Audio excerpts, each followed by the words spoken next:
વ્યવહાર કુશળ બનવાના સફળ ઉપાય. આ પૂરા સંસારમાં ફક્ત એક રીત અપનાવીને જ આપણે કોઈનાથી કોઈ કામ કરાવી શકીએ છીએ. વિચારો, શું છે એ રીત? આ સરળ રીત છે એ વિશેષ વ્યક્તિમાં એ વિશેષ કામને કરવાની ઈચ્છા જાગૃત કરવી. આ વાત મસ્તિષ્કમાં ઉતારી લો કે આના સિવાય અન્ય કોઈ રીત નથી બીજાઓથી કામ કરાવવાની. હા, એ અલગ વાત છે કે તમે કોઈની છાતી પર બંદૂક તાણીને બેસી જાઓ અને એનાથી પોતાની ઘડિયાળ વગેરે કઢાવવા માટે કહેવા લાગો, અથવા પછી પોતાનાથી નીચેના કર્મચારીને નોકરીથી કઢાવવાની ધમકી આપીને એને કોઈ કામ કરવા માટે મજબૂર કરી શકો છો. એક બાળકથી પણ તમે કોઈ કામ જબરદસ્તી નથી કરાવી શકતા. હા, જો તમે એને ખરાબ રીતે પીટી નાખો અથવા પછી કોઈ અન્ય પ્રકારે બ્લેકમેલ કરો તો તે કોઈ કામ જરૂર કરી શકે છે, પરંતુ આ જંગલી રીતોના પરિણામ દુઃખદ હોય છે. આ પ્રકારે ફક્ત એક રીતથી હું તમારાથી કોઈ વસ્તુ પ્રાપ્ત કરી શકું છું, અને એ રીત છે તમને એ વસ્તુ આપવી જેના તમે ઈચ્છુક છો. આખરે તમને કઈ વસ્તુના ઈચ્છુક છો? અમેરિકી લેખક સિગમન્ડ ફ્રોઈડે કહ્યું હતું, કોઈ પણ કાર્યને કરવાની પાછળ વ્યક્તિની બે મૂળ ઈચ્છાઓ હોય છે, મહાન બનવાની અભિલાષા અને સેક્સની આકાંક્ષા. આ વાતને થોડા અલગ ઢંગથી અમેરિકાના મહાન તત્વચિંતક જ્હોન ડુઈએ આ પ્રકારે કહી હતી, માનવ પ્રકૃતિમાં મહાનતમ આકાંક્ષા મહાન બનવાની આકાંક્ષા હોય છે. હું તમારાથી ફરી પૂછું છું, તમે શું ઈચ્છો છો? આમ તો આપણે અગણિત વસ્તુઓ ઈચ્છીએ છીએ, પરંતુ ઘણી ઓછી વસ્તુઓ એવી હોય છે જેમને આપણે આટલી આતુરતાથી ઈચ્છીએ છીએ કે એમના વગર આપણું જીવન જીવવું જ અશક્ય થઈ જાય છે. મોટાભાગના લોકો નિમ્નલિખિત વસ્તુઓના ઈચ્છુક હોય છે: 1. સારું ભોજન. 2. ભરપૂર ઊંઘ. 3. સારું સ્વાસ્થ્ય અને જીવનનું પૂર્ણ સંરક્ષણ. 4. પરલોકનો સુધાર. 5. સેક્સની આત્મસંતુષ્ટિ. 6. એટલા પૈસા કે આપણે પોતાની ઈચ્છાઓ પૂરી કરી શકીએ. 7. બાળકોનું ઉત્તમ ભવિષ્ય અને એમના જીવનનું કલ્યાણ. 8. મહત્વની પ્રબળ ઈચ્છા. ઉપર લખેલી લગભગ બધી આકાંક્ષાઓ તો પૂરી થઈ જાય છે, ફક્ત એકને છોડીને. તે આકાંક્ષા અન્ય આકાંક્ષાઓથી પણ વધારે પ્રબળ હોય છે અને તે આકાંક્ષા વધતી જ રહે છે, ક્યારેય સંતુષ્ટ થતી નથી. તે આકાંક્ષા છે મહત્વની પ્રબળ ઈચ્છા. એકવાર અબ્રાહમ લિંકને પોતાના એક પત્રની શરૂઆત આ પ્રકારે કરી હતી: દરેક કોઈને પોતાની પ્રશંસા સારી લાગે છે. વિલિયમ જેમ્સે આ વાતને કંઈક આ પ્રકારે કહી હતી: દરેક વ્યક્તિ મનની ઊંડાઈઓથી એ જ ઈચ્છે છે કે એની પ્રશંસા મળે, એને આવકારવામાં આવે. આ વાતનો પણ તો એ જ અર્થ થયો જે વાત ફ્રોઈડ કે જ્હોન ડુઈએ કહી હતી: અન્ય બધી તૃષ્ણાઓ તો શાંત થઈ જાય છે, ફક્ત આ જ તે માનવીય ભૂખ છે જે અસ્થાયી છે, અને એ દુર્લભ વ્યક્તિ જે લોકોની આ પ્રશંસાની ભૂખને સંતુષ્ટ કરવામાં સફળ થઈ જાય છે. લોકો પૂર્ણ રૂપથી એની મુઠ્ઠીમાં બંધ થઈ જાય છે. બીજા લોકો એનાથી એટલો પ્રેમ કરવા લાગશે કે એમના શબને દફનાવવાવાળા સુધી એની મોત પર શોક મનાવશે. આ જ તો મુખ્ય અંતર હોય છે માણસો અને જાનવરોમાં. આ બે સમયની વાત છે જ્યારે હું મિસુરીના ફોર્મ પર કામ કરતો હતો તથા મારા પિતાજી સુંદર જાતિના શાનદાર ડ્યુરોક જર્સી શુઅરો તથા ઢોરોનું પોષણ કરતા હતા. અમે પોતાના જાનવરોને મેળાઓમાં થવાવાળી પ્રદર્શનીઓમાં લઈ જતા હતા. અમને અનેકવાર પ્રથમ પુરસ્કાર મળી ચૂક્યા છે. મારા પિતાજીએ ગર્વથી સફેદ મખમલના કપડા પર આસમાની રિબન લગાવી દેતા હતા. જ્યારે પણ કોઈ અમારા ઘરમાં આવતું હતું તો મારા પિતાજી ખૂબ ગર્વથી એ મખમલના ટુકડાને એને બતાવતા હતા. વિચારો, શું શુઅરોને પોતાના દ્વારા જીતવામાં આવેલી રિબિનોની કોઈ જાણકારી પણ હતી? અથવા તે આ વાતની કોઈ પરવા કરતા હતા? કદાચ નહીં. તે પુરસ્કાર તો મારા પિતાજીને મહત્વપૂર્ણ થવાનો અનુભવ કરાવતા હતા, જેનાથી એમની છાતી ગર્વથી પહોળી થઈ જતી હતી. આ મહત્વપૂર્ણ આકાંક્ષા તો આપણા પૂર્વજોના સમયથી જ ચાલી આવી રહી છે. જો એમનામાં મહાનતાની પ્રબળ ઈચ્છા ના હોત તો કદાચ સભ્યતાનો વિકાસ જ ના થયો હોત, અને આજે પણ આપણે જાનવરોની માફક જ નગ્નાવસ્થામાં જ ફરી રહ્યા હોત. મહત્વપૂર્ણ બનવાની આ મહત્વાકાંક્ષાના કારણે જ તો એક અભણ અને નિર્ધન ગ્રોસરી ક્લાર્ક કાયદાની પુસ્તકોમાં રુચિ લેવા લાગ્યો હતો, જેને એણે 50 સેન્ટમાં એક કબાડીમાંથી ખરીદી હતી. આ ગ્રોસરી ક્લાર્ક કોઈ એક નહીં, અબ્રાહમ લિંકન હતા. મહાન નવલકથાકાર ડિફેન્સને પણ તો મહત્વપૂર્ણ બનવાની પ્રબળ ઈચ્છાએ જ નવલકથા લખવા માટે પ્રોત્સાહિત કર્યા હતા.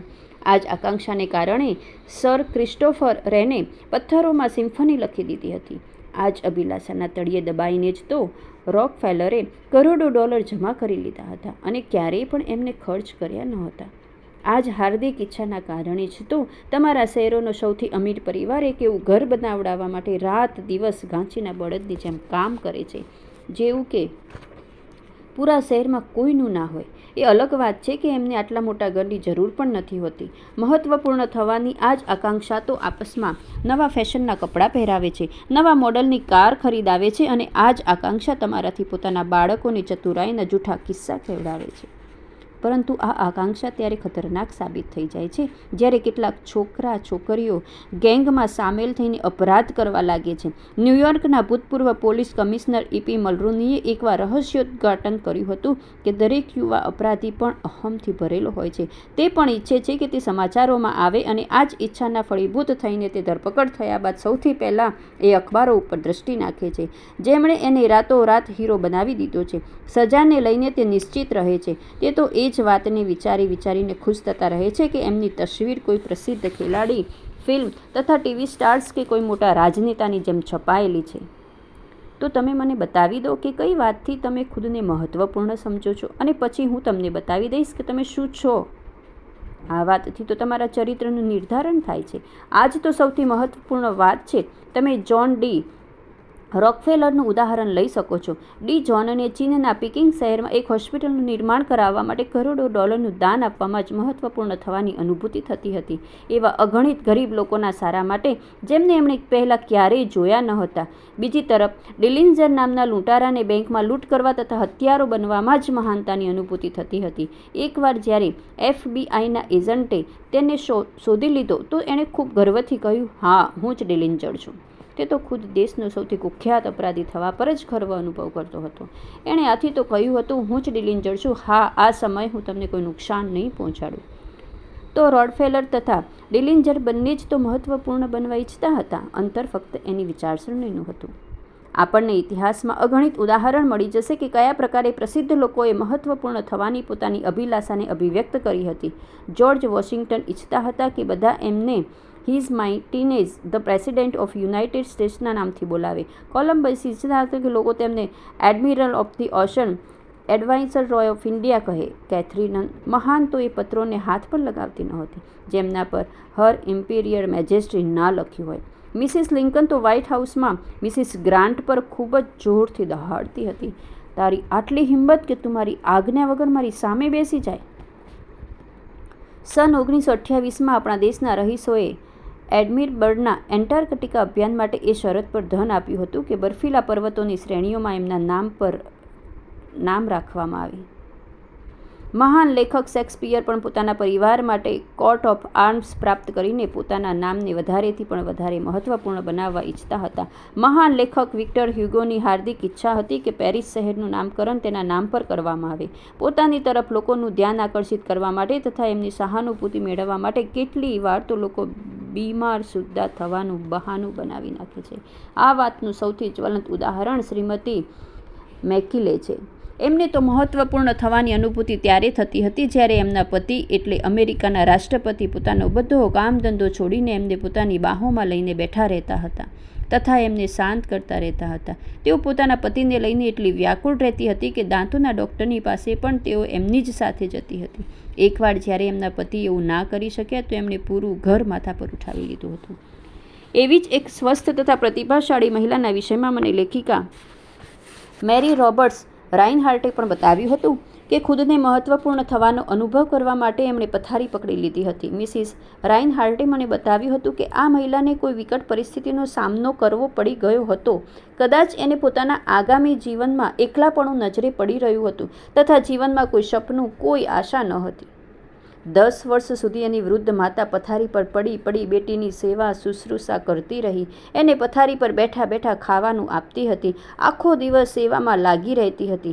આટલી વૃદ્ધાવસ્થામાં આટલું કામ આખરે બેટીની ચાકરી કરતાં કરતાં થાકી હારીને વૃદ્ધ માતા મરી ગઈ. પછી થોડા વધારે દિવસ બેટીને પથારી પર પડ્યા રહેવાનું બહાનું મળી ગયું. તે માતાની મોતનો શોક જો મનાવી રહી હતી, પરંતુ પછી તે ઉઠી ગઈ. એણે પોતાના કપડાં બદલ્યા અને એકવાર ફરી જીવનને જીવવાનું શરૂ કરી દીધું. કેટલાય મનોવિશ્લેષકોનો મત છે કે મહત્ત્વપૂર્ણ થવાની અનુભૂતિ જ કેટલાય લોકોને પાગલ થઈ જવા માટે પ્રેરિત કરી દે છે. તે લોકો પાગલપણાના સ્વપ્નલોકમાં જ ખુદને મહત્ત્વપૂર્ણ માનવા લાગે છે, કેમ કે વાસ્તવિક દુનિયામાં તો કોઈ એમને પૂછતું પણ નથી. એક સર્વે અનુસાર અમેરિકામાં માનસિક રોગોથી જેટલા લોકો પીડિત છે એટલા અન્ય કોઈ પણ બીમારીથી નથી. તો પછી જરા વિચારો, પાગલપણનું કારણ શું છે?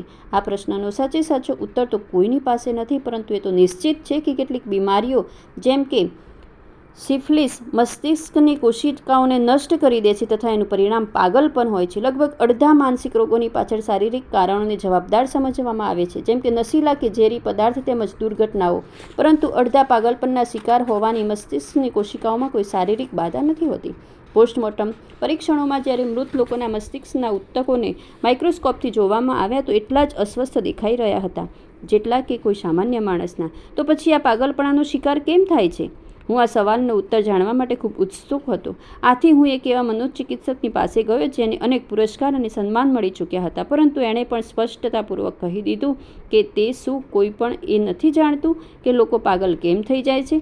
પરંતુ એ પણ સત્ય છે કે કેટલાય પાગલપણાની અવસ્થામાં એ મહત્ત્વનો અનુભવ કરે છે જે એમને વાસ્તવિક દુનિયામાં પ્રાપ્ત નથી થતો. આ વિખ્યાત મનોચિકિત્સકે જ મને આ વાર્તા સંભળાવી હતી. મારી એક એવી મહિલા રોગી છે જેના લગ્નનો અંત ખૂબ જ દુઃખદ થયો હતો. તે જીવનમાં પ્રેમ, શારીરિક સંતુષ્ટિ, સામાજિક પ્રતિષ્ઠા, બાળકો, સુંદર રહેન સહેન બધું જ મેળવવા ઈચ્છતી હતી, પરંતુ જીવન એની આશાઓના અનુરૂપ ચાલી રહ્યું ન હતું. એનો પતિ એની સાથે ભોજન કરવાનું પણ પસંદ કરતો ન હતો, એને કોઈ બાળક પણ ન હતું અને સામાજિક પ્રતિષ્ઠા પણ ન હતી. આ વાતથી એના દિલને એટલો ઊંડો આઘાત પહોંચ્યો કે તે પાગલ થઈ ગઈ તથા પોતાની કલ્પનામાં જ એણે પોતાના પતિને છૂટાછેડા પણ આપી દીધા અને ખુદને કુંવારી સમજવા લાગી. તે વિશ્વાસ કરવા લાગી હતી કે હવે તે એક ધનવાન વ્યક્તિની પત્ની બની ચૂકી છે અને પછી તે આ વાત પર બળ આપવા લાગી હતી કે લોકો એને લેડી સ્મિથ કહીને બોલાવે. બાળકોને લઈને તો તે એટલી ઉત્સાહિત હતી કે દરેક રાત્રે તે નવા બાળકને જન્મ આપે છે. જ્યારે ક્યારેય પણ હું એને જોવા જતો હતો તો તે કહેતી હતી, ડૉક્ટર સાહેબ, કાલે રાત્રે અહીંયા એક સુંદર બાળકીનો જન્મ થયો છે.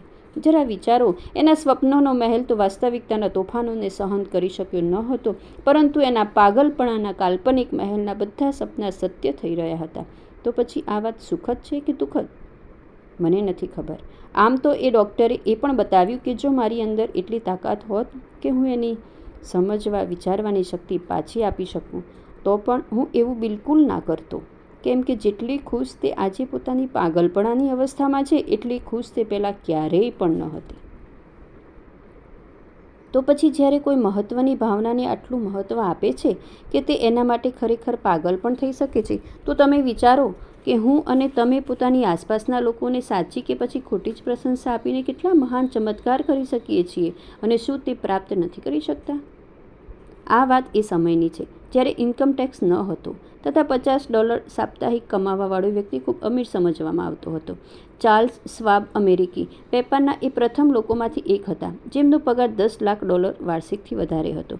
પછી એન્ડ્રયુ કાર્નેગીએ એમને સન 1921માં યુનાઇટેડ સ્ટેટ્સ સ્ટીલ કંપનીના પ્રથમ પ્રેસિડેન્ટના રૂપમાં નિયુક્ત કરી લીધા હતા, અને એ સમયે શ્વાબ ફક્ત 38 વર્ષના હતા. એના પછી શ્વાબ યુએસ સ્ટીલને છોડીને મુશ્કેલીમાં ફસાયેલી બેથલમ સ્ટીલના કંપનીના પ્રેસિડેન્ટ બની ગયા હતા તથા એમણે એને અમેરિકાની સૌથી લાભદાયક કંપનીઓમાં સામેલ કરી દીધી હતી. હવે તમે વિચારો, એન્ડ્રયુ કાર્નેગીએ ચાર્લ્સ શ્વાબને વાર્ષિક $10 લાખ કે $3000 પ્રતિ દિવસથી વધારે પગાર કેમ આપ્યો હતો?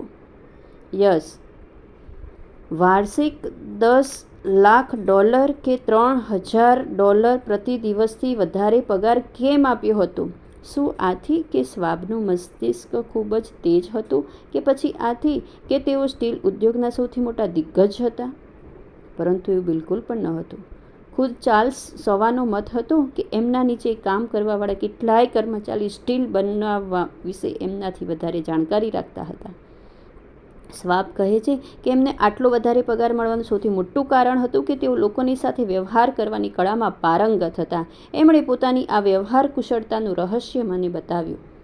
હું એવા શબ્દ જે દરેક કોઈની જીભ પર હોવા જોઈએ, દરેક દુકાન, દરેક ઓફિસ, દરેક સ્કૂલમાં આ શબ્દોને લટકાવી દેવા જોઈએ.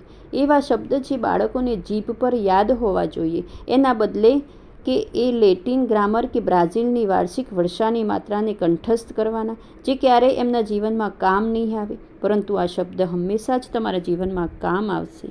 આ છે સ્વાબના તે અમૂલ્ય શબ્દો. મને ખબર છે કે મારું સૌથી મોટું ધન પોતાના કર્મચારીઓનો ઉત્સાહવર્ધન કરવાની કળા છે અને હું પ્રશંસા તથા પ્રોત્સાહન દ્વારા લોકોથી સર્વશ્રેષ્ઠ પ્રદર્શન કરાવી લઉં છું. કોઈ પણ વાત કોઈ પણ વ્યક્તિની આકાંક્ષાઓને એટલી ખરાબ રીતે આઘાત નથી કરતી જેટલી કે વરિષ્ઠ વ્યક્તિઓની આલોચના. હું ક્યારેય પણ કોઈની આલોચના કરવાની ભૂલ નથી કરતો. હું તો બસ લોકોને પ્રોત્સાહિત કરવામાં લાગ્યો રહું છું, જેથી અમને કામ કરવાની પ્રેરણા મળતી રહે. સાથે જ પ્રશંસા કરવામાં લાગ્યો રહું છું અને ભૂલો કાઢવામાં કંજૂસી કરું છું. જો મને કોઈ વાત પસંદ આવે છે તો હું ખુલ્લા મનથી પ્રશંસાઓના પુલ બાંધી દઉં છું તથા મુક્ત કંઠથી એની પ્રશંસા તેમજ આવકાર કરવામાં લાગી જાઉં છું. તો સ્વાબ તો એ કરતા હતા, પરંતુ એક સામાન્ય વ્યક્તિ શું કરે છે? એના એકદમ વિપરીત. પોતાના કર્મચારીઓની કોઈ વાત પસંદ ન આવવા પર એમના પર તૂટી પડે છે અને જો એમને કોઈ વાત પસંદ નથી આવતી તો તે પણ કશું નથી કહેતા. એક ખૂબ પ્રાચીન કહેવત અનુસાર એકવાર ખોટું કામ કરવા પર આપણને વારંવાર એના વિશે સાંભળવું પડે છે, પરંતુ અગણિત યોગ્ય કામ કરીને આપણને એના વિશે પણ એકવાર સાંભળવા નથી મળતું. સ્વાબ અનુસાર પોતાના જીવનના લાંબા અનુભવની સમયાવધિમાં સંસારના કેટલાય મહાન વ્યક્તિઓથી મળ્યો છું, પરંતુ મને આજ સુધી કોઈ પણ એવો માણસ નથી મળ્યો, ભલે તે કેટલા પણ ઊંચા પદ પર કેમ ના હોય, જે નિંદા અને આલોચનાના સ્થાને પ્રશંસાના વાતાવરણમાં અધિક સારા ઢંગથી કામ કરી શકતો હોય.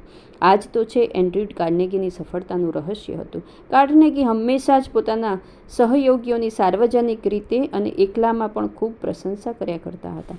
પોતાની કબરના પથ્થર પર પણ કાર્નેગીએ પોતાના કર્મચારીઓની પ્રશંસા કરી હતી. ખુદ માટે એમણે એક સ્મૃતિપત્ર લખ્યો હતો. અહીંયા પર તે વ્યક્તિ સૂતેલો પડ્યો છે જેને ખબર હતી કે પોતાનાથી ચતુર લોકોને પોતાની આસપાસ કેવી રીતે એકઠા કરી શકાય છે.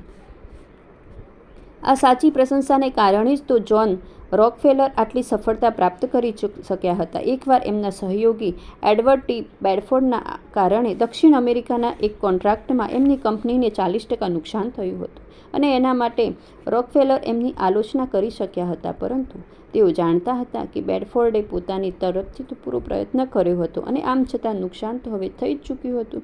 આથી રોકફેલર એમને અભિનંદન આપવાની તક શોધવા લાગ્યા. એમણે બેડફોર્ડને અભિનંદન આપ્યા કે એમણે રોકાણની 60% રકમ ડૂબવાથી બચાવી લીધી. રોકફેલરે કહ્યું, આ તો ખૂબ જ સુંદર રહ્યું. આપણે હંમેશા પોતાના મસ્તિષ્કનો આટલો સારો ઉપયોગ નથી કરી શકતા. હવે હું તમને એક કાલ્પનિક વાર્તા સંભળાવી રહ્યો છું, પરંતુ એમાં ઘણા બધા સત્ય છુપાયેલા છે અને આ જ કારણે છે કે હું આ વાર્તા પુસ્તકમાં લખી રહ્યો છું. આ વાર્તા આપણે સાંભળીશું નેક્સ્ટ ઓડિયો ક્લિપમાં.